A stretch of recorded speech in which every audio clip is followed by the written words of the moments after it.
ஏய் ஆண்டகனா, ஏடா என் பின்னாடியே சுத்த? பின்னாடியே சுத்தல மாமா. உங்களுக்கு ஏதாவது உதவி தேவைப்பட்டா நான் செஞ்சு கொடுக்கலான்னு தான் உங்க பின்னாடி வரேன். அதை போய் தப்பா நினைக்கிறீங்களே. என்னது மாமாவா? நான் எப்படி உனக்கு மாமா? அட போ மாமா, வெக்கப்பட வைக்கிறியே. உன் பொண்ணை கட்டிக்கிட்டா அப்ப நீ எனக்கு மாமா தானே? ஐ செருப்பால, யாருக்கு யாரு மாமா? ஓடி போயிரு. என் பிள்ளைய வேற உனக்கு கட்டி கொடுப்பனா? போடா. என்னது செருப்பால் அடிப்பியா? யோ, உனக்கு போய் உதவி செய்ய வந்தேன் பாரு. 1,00,000 ரூபா லோன் கேட்டியே, சரி நான் ரெடி பண்ணி தரலான்ட்டு இருந்தேன்.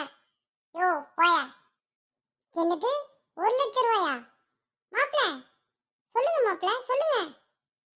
அட ஈனப்பயலே, இதுக்கு எதிர விலையும் சொல்லுமா சுத்தர? நானும் சும்மா போட்டு பார்த்தேன்னு கப்புன்னு பிடிச்சிக்கிட்டான்.